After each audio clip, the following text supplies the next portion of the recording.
Ô tự nhiên lâu ngày không nhổ thì cái nhổ thì thấy cái tay nó ngượng dễ sợ luôn á. Quá rồi. Ừ.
Thảo bữa nó Thảo hỏi cho bà chị Giao Thảo là ai đó Thảo. Ừ. Tôn Đảng hả?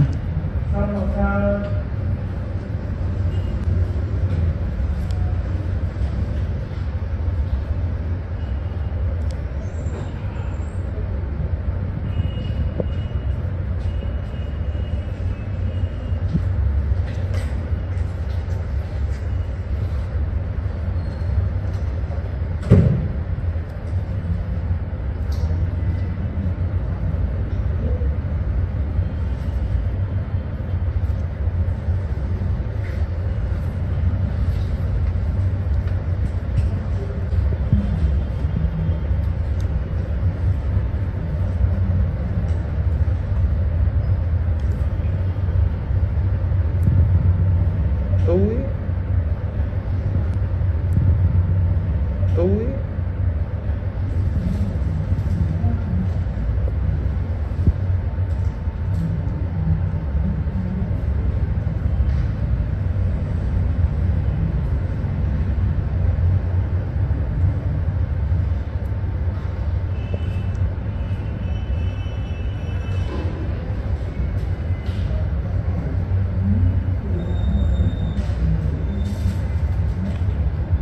bữa chờ cái để họ gặp ông già đó thì Ừ.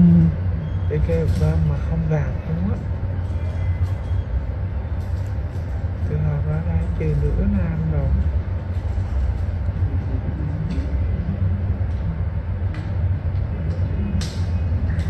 Ấy kìa.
Dập mấy cái bọc ghế luôn rồi hả bác hả? Mà răng phơi ở mua không thấy ta.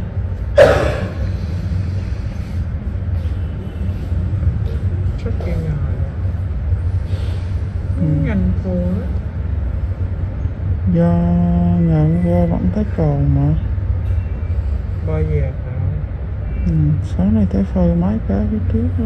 Ý là già không sạch nên họ bỏ vô dẹp lại.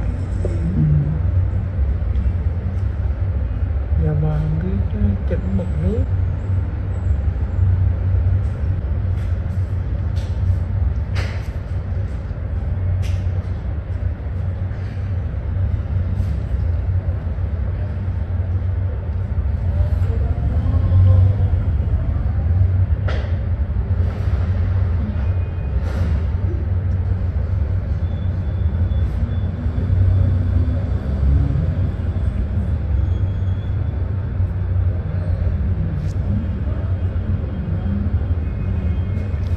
BBC Motor Reviews Channel.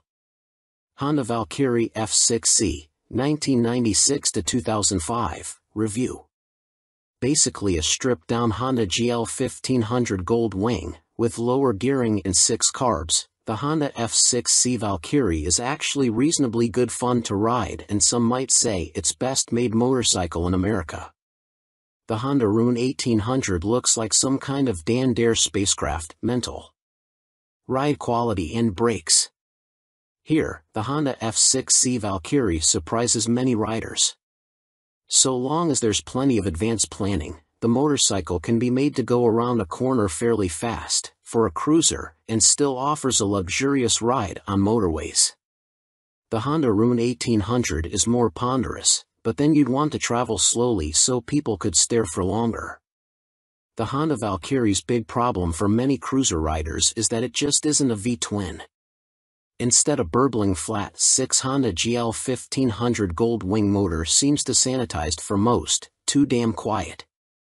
Sure, the Honda F6C Valkyrie's 100 brake horsepower motor is enough to send the thing whizzing along in unfeasible speeds, but it's easily out-accelerated by the Triumph Rocket 3, any old Yamaha VMAX, and a whole boatload of rival power cruiser motorcycles these days. The Rune 1800 isn't really any faster. The Honda F6C Valkyrie rarely goes wrong, ever. It is a beautifully made motorcycle, with lavish chrome, thick paintwork and an engine that can cover 100,000 miles with basic oil/filter changes. The main problem with the motorcycle is keeping its hundreds of nooks and crannies clean. Double that cleaning time on the Honda Rune 1800. Our Honda Valkyrie FC6 owners' reviews show a very reliable bike, which is the norm for Hondas. For most of its life it was available as a personal import from the USA, and there aren't that many around, which keeps resale values high. Honda F6C Valkyrie motorcycles with the hard luggage touring kit on seem to be sought after. Buy a good used motorcycle and you can 5 years biking for about $2,000 in depreciation. The Honda Rune 1800 costs big bucks and is for lotto millionaires and poseurs only. Huge brakes, beefy forks and a proper two-person saddle are some of the useful features on the Honda F6C Valkyrie. It could use the reverse gear of the Gold Wing, and there's no screen as standard on the Honda F6C Valkyrie. Naturally, there's a whole phone book of accessories to be had, from both Honda and US aftermarket motorcycle accessory suppliers. Sci-fi bodywork on the Rune looks stunning. Welcome to BBC Motor Reviews Channel. KTM 1090 Adventure, 2017 on review. The chassis copes with the extra power with ease. In fact, it feels like it could handle a further 25 brake horsepower. The conventional 48mm WP forks and WP rear shock work straight out of the box. The forks are non-adjustable, but on our test route that didn't pose any problems. A 170 section rear tire and the 1090's relatively low weight enable it to be hustled with ease. Boring it certainly isn't. Unfortunately, we had less than ideal conditions to test the new 1090, but wet riding did highlight the bike's rider friendliness and near perfect fueling at low speeds. There are 3 riding modes: Sport, Street, and Rain, with an optional off-road setting. Each mode changes the engine characteristics and level of traction control intervention. Although it's called the 1090, the engine is the same 1050 cubic centimeters motor as used in the outgoing 1050 Adventure. In the old model, KTM restricted it to 95 brake horsepower, but they've unleashed an extra 30 brake horsepower for the 1090, pushing peak power to 125 brake horsepower and torque to 80.4 ft-lb. On the road, it deals like KTM have thrown a bottle of vodka into the punch bowl along with a dozen cans of Red Bull. The 1090 is much livelier and more fun to ride, yet still has the ease of use of the original 1050.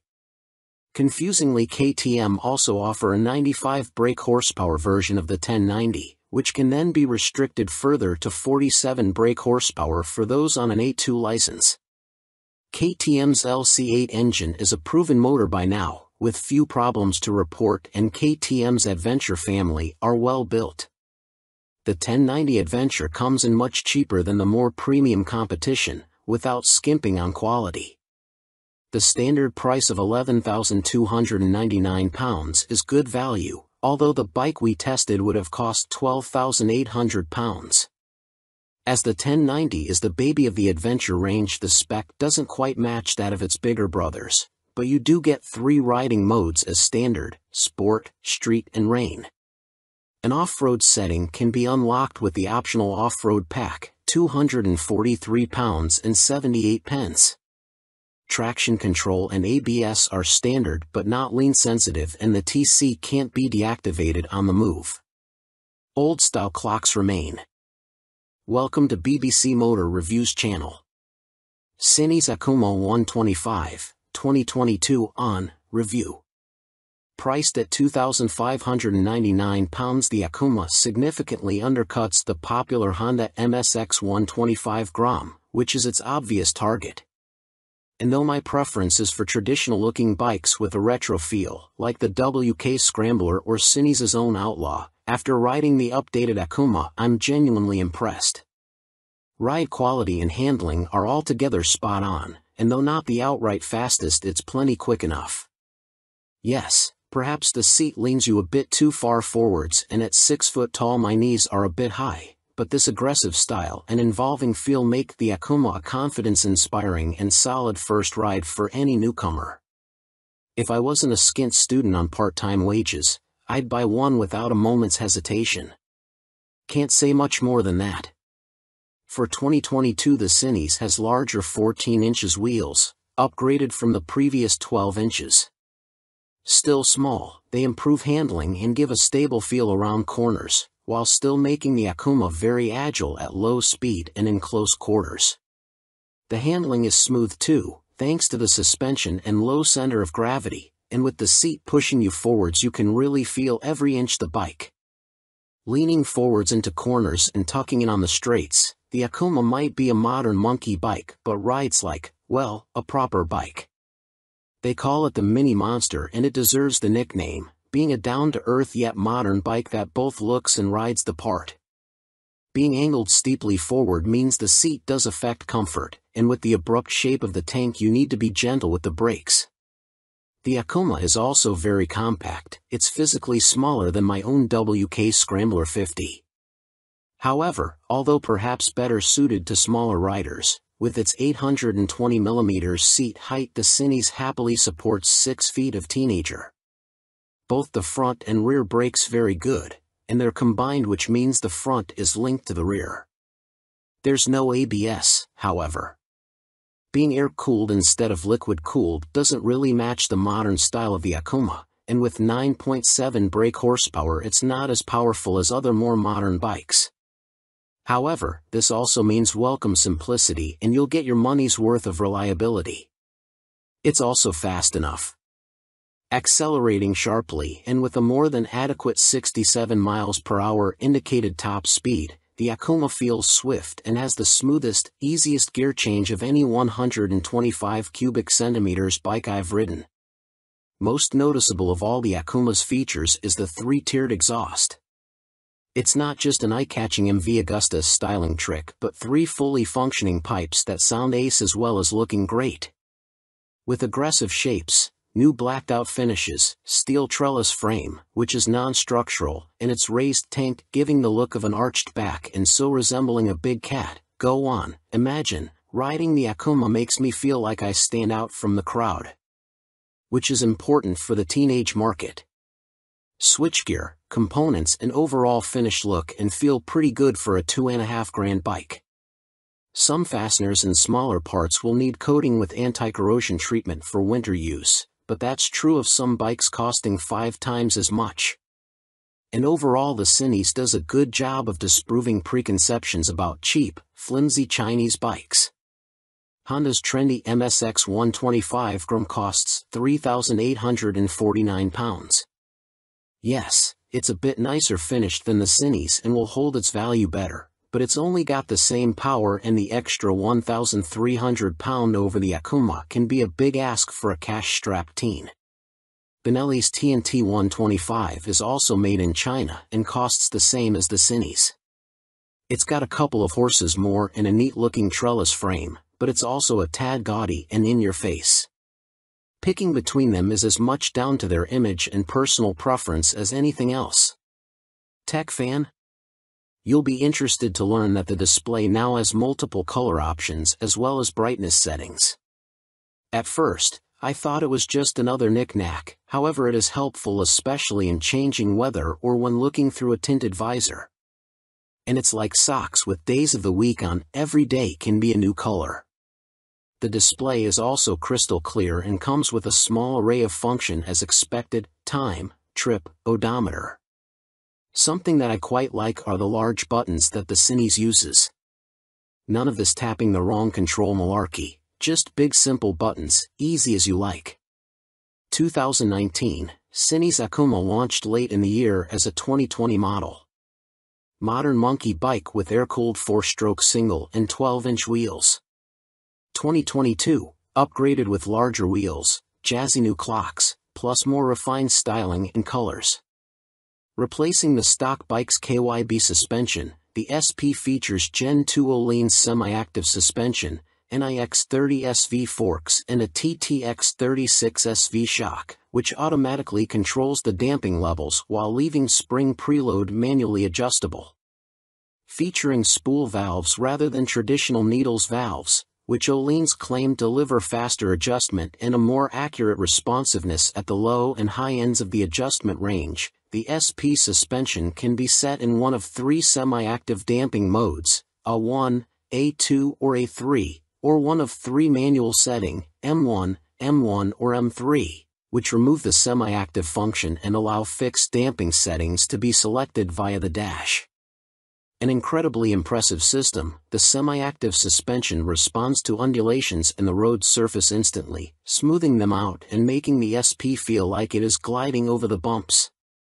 Harsh ones still give you a kick, but unlike on a conventional system, the semi-active damping instantly recovers and keeps the MT nicely composed, a feature that reduces its tendency to shake its head when exiting bends under hard acceleration. On the UK's roads, A2 is the best option for bumpy B-roads where A1 suits fast smoother road better and A3 is more for straight-line cruising, as when the pace ups it feels a bit soft at the rear end. And the SP's brakes are better too. Fitting braided steel lines can make a bike's brakes feel horribly dead at the lever as they lack rubber lines comforting initial squish. However, on the SP there is still enough feel to allow you to apply small amounts of pressure accurately via the new Brembo Radial Master cylinder. They don't scream race bike and aren't as fierce in their bite as some rivals' setups, but are fine for use on the road, and it is great to see the SP and stock MT now featuring cornering ABS thanks to the addition of an IMU in this latest generation. Good and bad news with the new Euro 5 compliant engine. Starting with the good, thanks to the revised fuel injection system, the throttle response is now smooth. In B mode, A mode is still a bit too aggressive for road use, and the crossplane's enhanced mid-range surge of power is staggering, as is the wonderful offbeat sound, which has been tuned through a new intake system and feel. but despite lengthening its gearing, the MT remains a noticeably thirsty bike and recorded 41 miles per gallon on our test ride, which is what Yamaha claim but still equates to a range of just 155 miles until the 17-liter tank is empty. If you opt for the SP, alongside the Öhlins suspension you gain braided steel brake lines as standard as well as a 3-piece belly cowl, black bars and levers and a stitched seat. Unlike the stock bike, which comes in 3 color options, cyan, blue and black, the SP is only available in Icon Performance, and it also features a polished metal finish on its swing arm where the stock bike has a black painted one. Everything else, including the engine and electronics package, is identical between the two MT10 models, which is good news for MT10 owners but a bit disappointing for SP owners who may feel like they deserve something extra to brag about aside from suspension. Which brings up the question of price. The MT10 SP costs £2,500 more than the stock MT10 at £16,000, which is tantalizingly close, especially when you look at a finance package. On a PCP deal after a £3,000 area deposit, you are looking at paying about £35 a month more for the SP when compared to the stock bike. That's about the price of a takeaway meal for 2 every month, which seems a small sacrifice to gain that all-important Öhlins bling. In terms of running costs, both the SP and stock MT10 have the same poor fuel economy and cost roughly the same to insure and service, so that's not a factor in ownership, and the SP should hold its residual value a bit better. How does it stack up against its rivals? Very well. The SP is £16,000 where a Ducati Street Fighter V4 is £19,551 or £21,651 in S-Guise with semi-active suspension.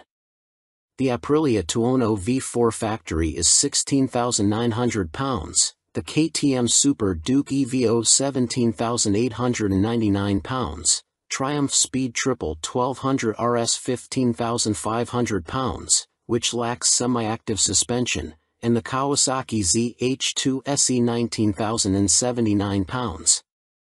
Sharing the same tech package as the stock MT, the SP is no less impressive when it comes to its safety assists. Thanks to a 6-axis IMU you get cornering ABS and TC as well as slide control and anti-wheelie that sit alongside an up/down shifter, engine braking control, cruise control and variable power modes, all of which are controlled via the new 4.2-inch color TFT dash, which lacks connectivity. While the electronics perform faultlessly, and the quickshifter is excellent, it is tricky to see which of the various acronyms you are selecting should you wish to tweak their. Welcome to BBC Motor Reviews channel. Triumph Rocket 3, 2020 on review. Suspension, steering and stopping are all worlds ahead of the previous Rocket 3, and as a result it now feels like a laughably large but comprehensively capable motorcycle, rather than a cartoon cruiser caricature. Related, 2020 Triumph Rocket 3 TFC news on MCN. First impressions might be dominated by the rocket's vast proportions and the curiosity factor of cramming a motor larger than a typical family car between 2 wheels, but after a day spent studying the quality details, experiencing the meticulously managed power and appreciating the enormous improvements in refinement, you walk away feeling thoroughly impressed. The new Rocket 3 is exciting, eye-catching, attention-grabbing and pulse-raising, yet avoids straying into feeling frivolous, ridiculous, or pointless. Forget the previous Triumph Rocket 3's cumbersome bulk, heavy-handed handling, basic running gear and Romanesque name badge. The new Rocket 3's chassis is totally different. A cast aluminium spine frame replaces the old twin steel tubes, helping contribute to an incredible 40 kilograms saving over the previous bike, while steering geometry is sharper and the wheelbase is shorter. As a result, the Rocket now has a proper appetite for corners the old bike couldn't dream of. Turn-in is easy, holding a line mid-corner needs little inside bar pressure, and flick-flacking from full lean left to right, and still ending up where you intended, is absurdly accurate for a bike with a fueled weight north of 320 kilograms. Suspension is by Showa, with 47mm adjustable upside-down forks up front, and an adjustable monoshock monitoring the shaft drive. No electronic adjustment though, the clickers are all manual. The front's set pretty firm, meaning you can haul hard on the flagship Brembo Stylema front brakes. Even the rear brake is a 4-pot radially mounted caliper, to generate huge stopping force without the bike trying to tie itself in knots. Ride quality is generally good, though the short travel shock, just 107mm, has to work hard and can feel bouncy. Drive hard and you can clearly feel the rear end of the bike jack up though, a result of the torque reaction from the shaft drive being unchecked by any kind of parallelogram setup. The Rocket 3 comes in 2 flavors, Roadster R and Touring GT, with the main difference being riding position. The R has a higher seat, mid-set foot pegs and narrower bars, giving a more aggressive Street Fighter stance, while the GT's lower seat, feet-forward controls and wider, higher bars give a relaxed, cruiser feel. Everything is transferable between the bikes, meaning you can create whatever kind of muscle power touring cruiser you like.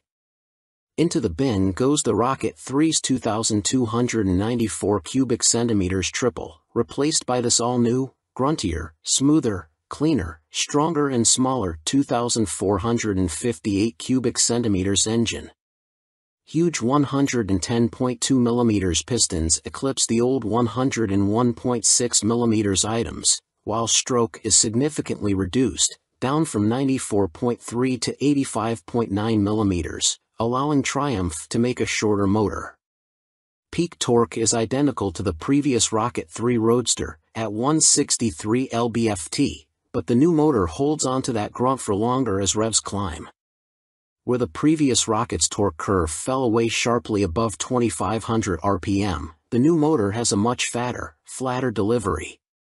As a result, headline power is up to 165 brake horsepower.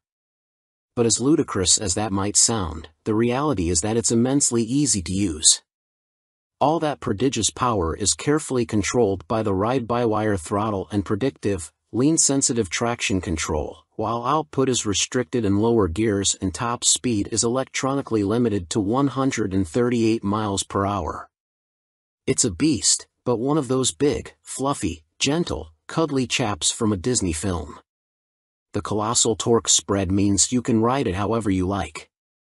Plunk it in one gear and dip into the immense grunt from 2500 to 5500 rpm if you're feeling lazy, or chase the 7000 rpm redline and work the new sweet shifting 6-speed gearbox for maximum thrills. There's even an optional 2-way quickshifter in Triumph's accessory catalog, if you like changing clutchlessly.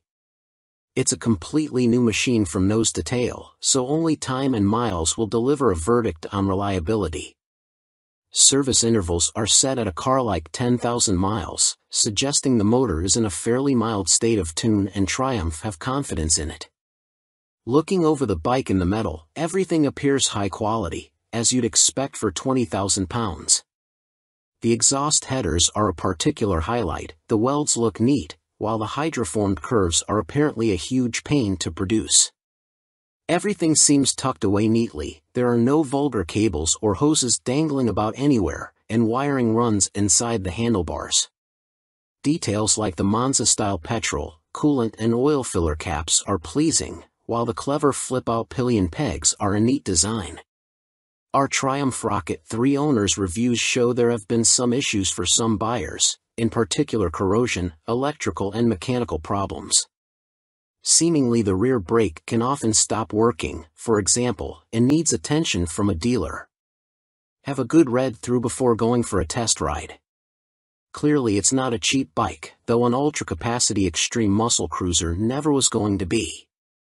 The Rocket 3R is 19,500 pounds on the road. That includes almost all the gadgets, apart from the 2-way quickshifter and the heated grips. The GT version, which includes the heated grips, a fly screen and a pillion backrest, is 20,200 pounds. Both are roughly on a par with Ducati's Diavel 1260S, 20,041 pounds. A Harley-Davidson Fat Bob 114 starts at 15,825 pounds. but doesn't have a fraction of the Triumph's tech, torque, pose or poise. If you want to go properly left field, a Moto Guzzi MGX21 is £19,999. Running costs probably won't be any kinder on the wallet. Triumph claimed the motor returns 41 miles per gallon, but our test ride suggests it's closer to 35 miles per gallon. That 240 section, 16-inch rear tire isn't cheap either. Sign picking the bike up in March. I have had a headlight replaced under warranty, main beam sticking on, and the second which has really put me off was the rear brake losing all braking power. It has been back to my dealer who changed the fluid for a better one but was told that Triumph know there is an issue and they are working on it. I thought anything to do with brakes on a 163 pounds of torque monster would be the #1 agenda. First service only. The fuel economy is not bad so far, 43 to 45 miles per gallon. That is with occasional spirited riding thrown in. 2 stars is because after 6 months I was offered £13,500 from the dealer to buy it back. Even WBAB offered considerably more, so not much faith in the brand and will likely be going back to BMW. Equipment. The Brembo brakes are top-notch. The stopping power and feel is superb, the ride comfort is less so. I am a big old guy and no matter how I try to adjust the rear suspension the ride is harsh on anything but smooth tarmac. The roads in Herefordshire where I live are amongst the worst in the UK and backache sets in after about 2 hours. I have purchased an Airhawk DS seat pad which has transformed the comfort but it's still not all day comfy like my old Rocket. The tank is so wide you have to ride legs apart which at motorway speeds the wind blast makes your hips ache trying to keep tucked in. In the end I made and fitted a pair of Perspex front fork air deflectors to solve the discomfort. I didn't go for the quick shifter or the navigation package as for me they don't offer much in the way of the overall riding experience. The TFT display is good but on some settings it is too fussy and hard to read. I opt for the screen that shows speed, revs, gear selection and fuel status. That's enough for me. There are a few niggles with this bike that could be better. The original screen doesn't give much wind protection and the rear hugger design is total crap. In the rain you get covered in road crud halfway up your back. I bought an aftermarket hugger which left some wiring exposed so I ended up fitting this over the top of the original hugger, problem solved. I purchased the accessory panniers and rear rack to give the bike some touring capability. These panniers are okay but are quite small and are not as rigid as I would have liked. The optional rear rack is stated as only good for 3 kilograms which means fitting my fully loaded Kuryakyn Grand Tour bag on the rear may be more than it can withstand. Guess I will soon find out as there is little room on the pillion seat. One of the best design features on this bike are the fold-away pillion foot pegs and the folding pannier mounts. If anyone is thinking about buying this bike for some serious touring then you will need a few aftermarket bits to iron out its touring limitations. Welcome to BBC Motor Reviews channel. Yamaha Fazer 600, 1998 to 2004, Review and Used Buying Guide. Related, Easy Fit Kit turns Yamaha Fazer 600 into retro race rep. In fact, since Yamaha stopped the FZS 600 Fazer's production in 2003, it has taken them until the launch of the Tracer 700 to replicate the Fazer's magic formula. However, in 1999 the Yamaha Fazer 600 was the best-selling bike in its class, and by 2002 the firm had sold over 83,000 units. There is a reason the Yamaha Fazer has such a strong following. As soon as its wheels start to turn you are right at home. It is ease personified and most of this warm feeling comes from the wonderful motor. With the Fazer, Yamaha got the basics right and that's what makes it such a great bike. The tank range is long, the seat comfortable, the fairing effective, the brake sharp and the motor strong in the mid-range and extremely reliable. The suspension may be a bit baggy, but if that's the Yamaha Fazer's only real fault 22 years after it was launched then that's not bad going. Useful Yamaha Phaser 600 specialists include www.foc-u.co.uk and yamahaclub.com. Read on for our full used buying guide. Ride quality and brakes. Launch impressions. When you push the Yamaha Phaser 600 to the limit, which is easy with those blue dot or one brakes up front, it dives a little bit and loads up the front end. It waggles a bit, but the handling is generally confidence-inspiring, and if you take it steady you could ride to Budapest on a Yamaha FCS 600 Phaser and feel no severe aches or pains. Yamaha Phaser 600, what does it ride like now? With limited suspension adjustment, post-2000 models have variable damping in their forks. The Yamaha Phaser is a bit wobbly in the corners, and the Sumitomo calipers shared with the R1 quickly overwhelm the forks when you brake hard. But where on some bikes this is an annoyance, on the Phaser it makes you giggle and adds to the amusement factor. There's just under 100 brake horsepower in the Yamaha FCS 600 Phaser's detuned Thundercat 600 cubic centimeters, 4-cylinder engine, and that's plenty for backroad fun, as well as motorway commuting if needs be. The Yamaha FCS 600 Phaser delivers its power in a wide spread, and the 6-speed gearbox is there if you feel like playing tag with sports bikes. Yamaha Phaser 600, what's the drivetrain like now? The inline-4 is beautifully smooth and has that lovely mid-range pull you get with an old long-stroke unit. It's not revvy or buzzy like the FC6's engine, it's just silky smooth and full of drive.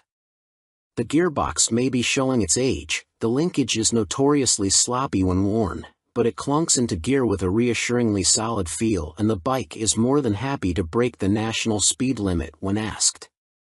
The Yamaha Phaser is a fairly well-made motorcycle, and except for the black painted downpipes rotting away, or the brake calipers seizing up, the Yamaha Phaser doesn't suffer big problems. It can rack up very high miles with regular servicing. Apart from its thirst for fuel, it would make a great dispatcher's motorcycle. Yamaha Phaser 600 reliability. We've got a whopping 52 Yamaha Phaser 600 owners reviews on the site, and the bike scores 4.6 stars out of 5 overall, with the same score for build quality and reliability. This is an incredibly high score, meaning it's safe to say you can depend on the Phaser 600. Minor issues include the Phaser lacking more modern equipment such as more electronics, but this is an old bike now. You can't expect the world. Its value more than matches its spec. Yamaha Phaser 600 common problems. Early ignition barrels aren't very strong. Check it works smoothly and that the ignition key works the fuel cap and seat lock. The headlight bracket bends if the bike is in an accident and few people replace it, so always check the fairing looks square on the bike. The steel swingarm can trap water and rot around the chain adjusters, so inspect this area well for any obvious rust damage. The Phaser has a 110/70 front tire, and as a result tire choice is limited. You can fit a 120/70, but this can interfere with the mudguard. Yamaha Phaser 600, a mechanic's take. By Chris Spinks, Chief Instructor, Metropolis Training School. The key factor when buying a used FCS 600 Phaser is seeing if it goes into second gear. First gear on the Phaser is quite short, and the jump to second puts a lot of strain on the gearbox. This can cause the second gear selector fork to bend, and that leads to a really stiff change and eventually a broken gearbox. On a cheap bike such as a used Phaser, that can write the bike off as replacing it is not economically viable, as a complete gasket kit costs £500. That said, when I destroyed my Phaser's gearbox on a track day, I bought a new motor for £400, and swapping them over was fairly simple. The sprocket retaining nut is a classic Phaser fault and well documented. The nut comes loose, the sprocket slides off the shaft and then sits on the threaded part of the output shaft.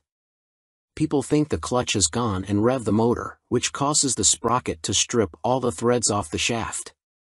You can slide the sprocket back on and spot weld it in place, but you need to be careful not to overheat the seals.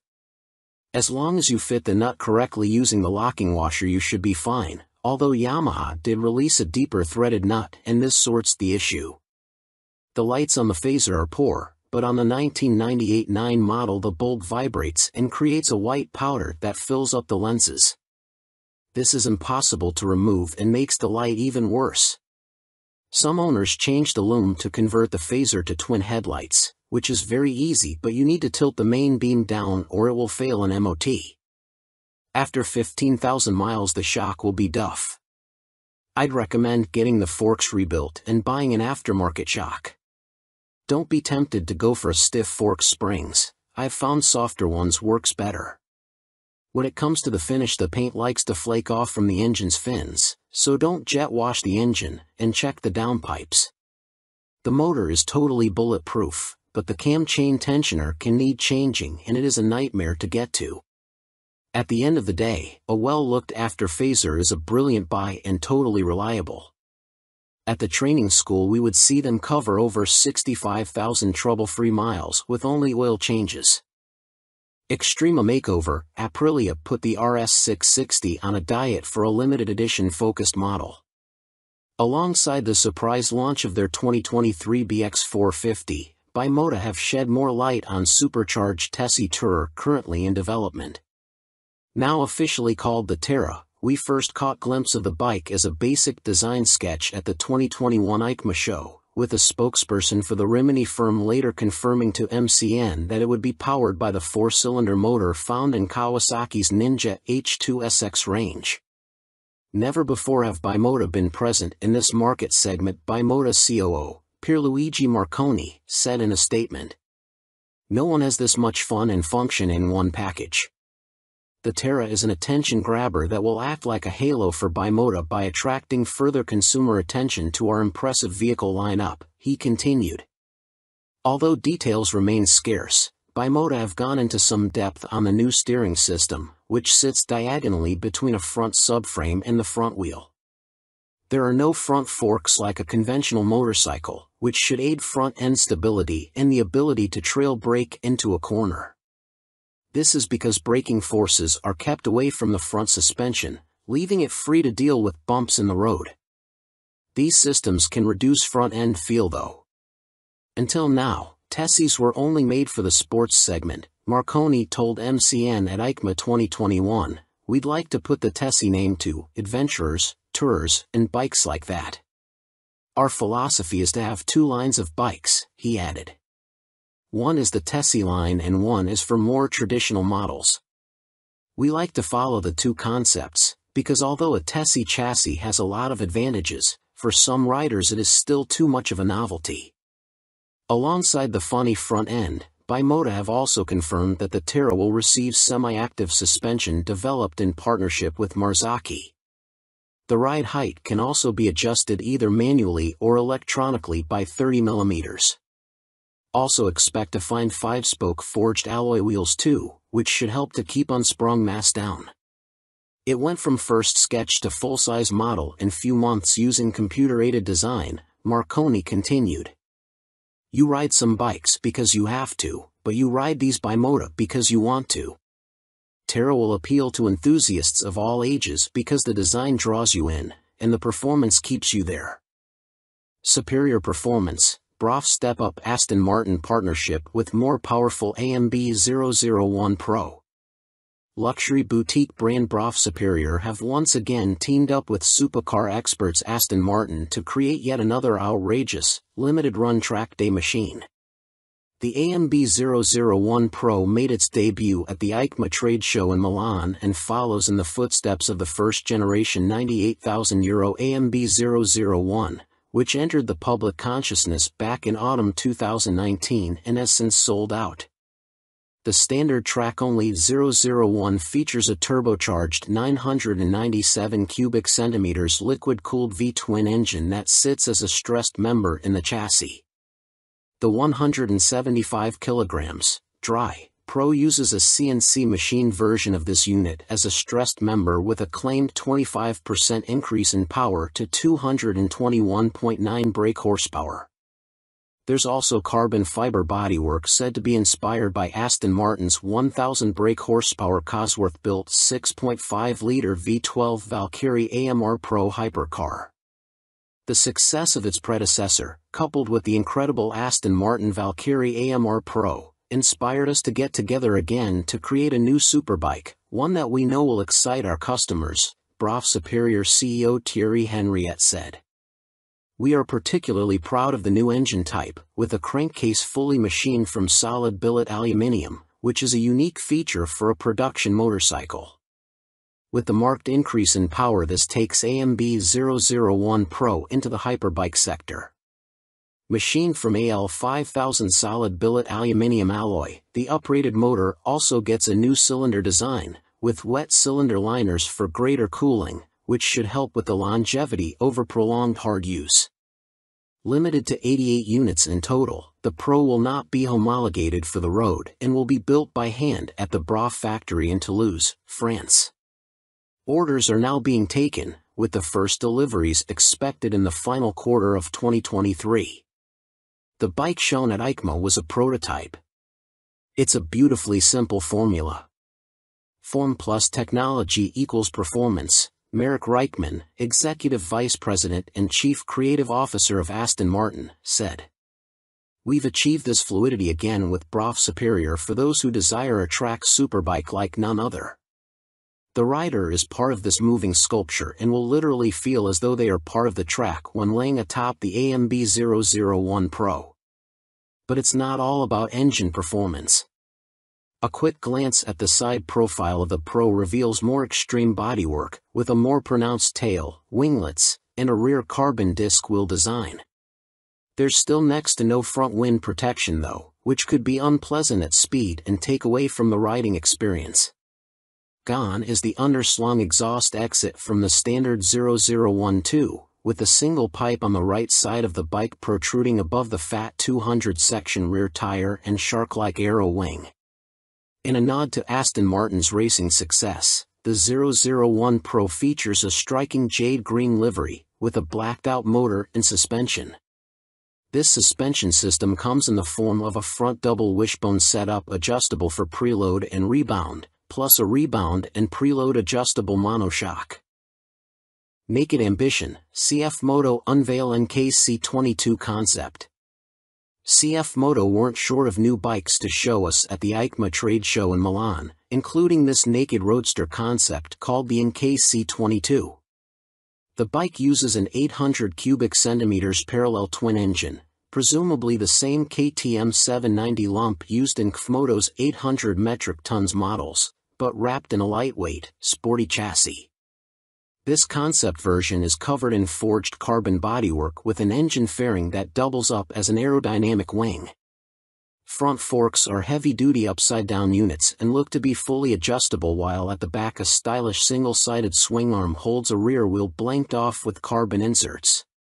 CF Moto reside at the economical end of the motorcycle market, and so even this concept version gets J.1 brakes rather than the full Brembos used on last year's track-focused SRC21 concept. Twin SC Project exhausts complete the aggressive, sporty look and would, from the looks of them, far exceed UK homologation noise limits, so expect something more sensible on the finished bike. The M button on the left switchgear and the word Street on the bottom of the TFT dash display suggest that a selection of rider modes is available, with up and down buttons for cruise control also included. And the telltale phone symbol elsewhere on the screen means there's smartphone connectivity, too. CF Moto reside at the economical end of the motorcycle market, and so even this concept version gets J.1 brakes rather than the full Brembos used on last year's track-focused SRC21 concept. Twin SC Project exhausts complete the aggressive, sporty look and would, from the looks of them, far exceed UK homologation noise limits, so expect something more sensible on the finished bike. The M button on the left switchgear and the word Street on the bottom of the TFT dash display suggest that a selection of rider modes is available, with up and down buttons for cruise control also included. And the telltale phone symbol elsewhere on the screen means there's smartphone connectivity, too. Naked Ambition, CF Moto unveil NKC22 concept. CF Moto weren't short of new bikes to show us at the EICMA trade show in Milan, including this naked roadster concept called the NKC22. The bike uses an 800 cubic centimeters parallel twin engine, presumably the same KTM 790 lump used in KFMoto's 800 metric tons models, but wrapped in a lightweight, sporty chassis. This concept version is covered in forged carbon bodywork with an engine fairing that doubles up as an aerodynamic wing. Front forks are heavy-duty upside-down units and look to be fully adjustable, while at the back a stylish single-sided swing arm holds a rear wheel blanked off with carbon inserts. CF Moto reside at the economical end of the motorcycle market, and so even this concept version gets J.1 brakes rather than the full Brembos used on last year's track-focused SRC21 concept. Twin SC Project exhausts complete the aggressive, sporty look and would, from the looks of them, far exceed UK homologation noise limits, so expect something more sensible on the finished bike. The M button on the left switchgear and the word Street on the bottom of the TFT dash display suggest that a selection of rider modes is available with up and down buttons for cruise control also included.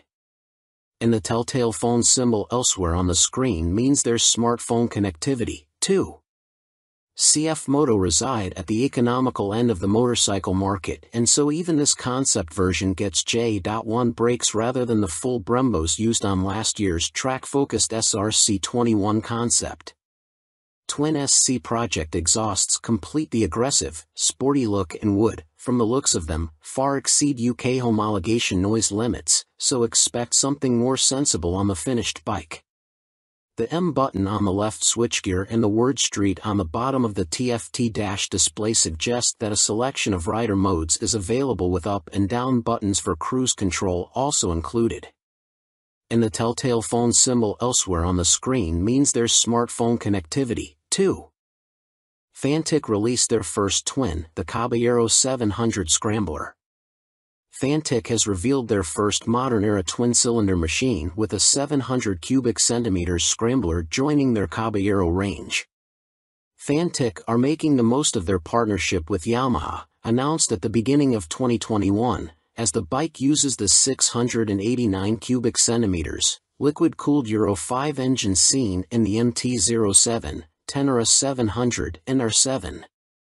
There has been no retuning of the CP2 twin either, as Fantic claim the Caballero will hit the showrooms in April next year, boasting 75 brake horsepower and around 50 lb.ft of torque, identical to the R7 and considerably more than the 40 brake horsepower and 31 lb.ft of torque of the Caballero 500 Scrambler. Elsewhere, the 700 sports the same 19 inches front and 17 inches rear, aluminium, spoked wheels as its small-capacity sibling. The engine sits in a single backbone-style frame made from CRMO steel attached to an aluminium swing arm, giving it a wheelbase of 1,460 mm, 35 mm longer than the 500 version. One of the most immediately obvious differences between the two capacity scramblers is the exhaust system. The new 2-into-1-into-2 setup runs under the engine, over the swing arm to exit in roughly the same position. Both machines have a seat height of around 830 mm. Connecting frame to wheel will be a 45 mm upside-down fork made by VRM Marzocchi. The Italian manufacturer also supplies the rear monoshock with preload adjustment. Brembo is the manufacturer of choice for the calipers, with a 4-piston unit gripping the 330 mm front disc and a 2-piston, 245 mm setup on the rear. In another first for Fantic, cornering ABS will be standard on the 700. The system will sense the bike's lean angle and fine-tune the braking response accordingly. Traction control also makes its debut to the Fantic lineup, with both rider aids and 3 rider modes, road, off-road and custom, manipulated via a 3.5 inches TFT display with Bluetooth connectivity. A 14-liter fuel tank may be a little on the small side, although the claimed 180 kilograms curb weight should prove competitive when it comes to commuting or a bit of back lane scratching. An expected price tag of around £9,000 may put some off, although stylish looks, proven engine and handling potential could tempt many. Stuart Prestige. By Stuart Prestige. All-weather rider with a penchant for long tours and hours in the saddle. You may also like. Honda released £30,000 limited edition McGuinness 100th TT Start Replica Fireblade SP. Who do you think you are, John McGuinness? Well, now you really can live out your TT fantasies, as Honda reveal they will build 30 examples of this CBR 1000RR Fireblade SP John McGuinness 100th TT Start Replica Edition in celebration of the road racing legend's phenomenal accomplishments on the island. The headline visual difference from the stock bike is the bold replica of the paint job John raced with for his 100th TT Start. But this is more than just a replica paint job, there's a whole host of other upgrades to add to the exclusivity. The stars align for me to be back on a Honda Fireblade for my 100th TT Start, says McGuinness. It's an awesome bike and has meant so much to me over my career. I'm proud of my connection with its place in TT history and of this, my replica. John McGuinness is the second most successful TT racer of all time, next to the late, great Joey Dunlop, and while revered as road racing legend, he has also had an exceptional short-circuit career, having raced in 24-hour world endurance races like the Bol d'Or and Le Mans, 500 cubic centimeters GPs and the Daytona 200. He's a former British 250 cubic centimeters champion, has ridden in World Supersport and finished third in the 2009 British Superstock Championship. Making his TT debut in 1996, he won the Best Newcomer title in the 250 cubic centimeters class. 3 years later, he took his first win, the 250 cubic centimeters lightweight TT. Over the ensuing 2 decades, 1999 to 2019, he has accumulated an incredible 47 podiums and 23 TT wins, as well as being the first to break the 130 miles per hour lap barrier on a Honda Fireblade, no less. So, what do you get for your £30,000? In addition to the already high spec of the CBR 1000RR Fireblade SP which underpins the replica, the limited edition blade gets a full replica paint job incorporating gold detailing and a film strip showing all of John's TT starts on Hondas. Unsurprisingly, this is where it deviates from his actual race bike, which also pictured his TTs on other manufacturers' bikes, and 100th Start sponsor logos. There are gold wheel stripes, an individually numbered plaque on the headstock, genuine Honda carbon fiber front mudguard and carbon rear hugger, or rear seat cowl and tall screen, and Metzeler Racetech RR tires. On startup there's a ring of fire screen animation as the display loads, and 30th anniversary logos on the smart key and laser engraved on the Akrapovic muffler, marking the machine's special place in Honda history. And to cap it all, there's John's signature on the airbox cover. Honda are even offering the opportunity for a personal handover from John McGuinness MBE himself, at Honda Racing UK in Louth. If that's not enough, you'll also get a custom Fireblade garage mat, genuine Honda accessories indoor bike cover, 3D laser engraved crystal featuring a design of the John McGuinness 100th Start replica. All inquiries and orders for the John McGuinness CBR 1000RR Fireblade SP 100th Start replica are to be via the Honda dealer network, and if you want to see one in the flesh, it will be on display on the Honda stand throughout Motorcycle Live at the NEC from November 19th to 27th. Fantic released their first twin, the Caballero 700 Scrambler.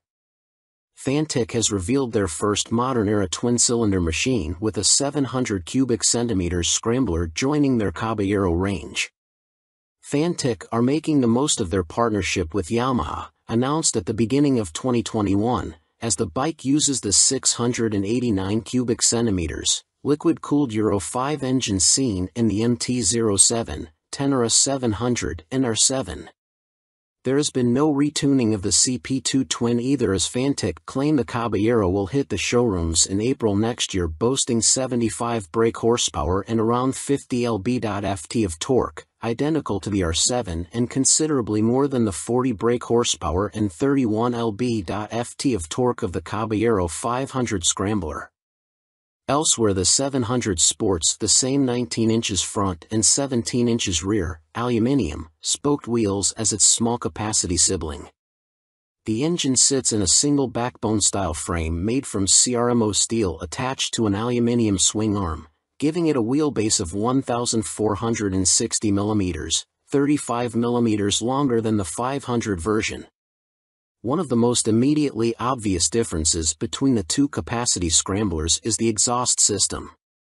The new 2-into-1-into-2 setup runs under the engine, over the swing arm to exit in roughly the same position. Both machines have a seat height of around 830 mm. Connecting frame to wheel will be a 45 mm upside-down fork made by VRM Marzocchi. The Italian manufacturer also supplies the rear monoshock with preload adjustment. Brembo is the manufacturer of choice for the calipers, with a 4-piston unit gripping the 330 mm front disc and a 2-piston, 245 mm setup on the rear. In another first for Fantic, cornering ABS will be standard on the 700. The system will sense the bike's lean angle and fine-tune the braking response accordingly. Traction control also makes its debut to the Fantic lineup, with both rider aids and 3 rider modes, road, off-road and custom, manipulated via a 3.5 inches TFT display with Bluetooth connectivity. A 14-liter fuel tank may be a little on the small side, although the claimed 180 kg curb weight should prove competitive when it comes to commuting or a bit of back lane scratching.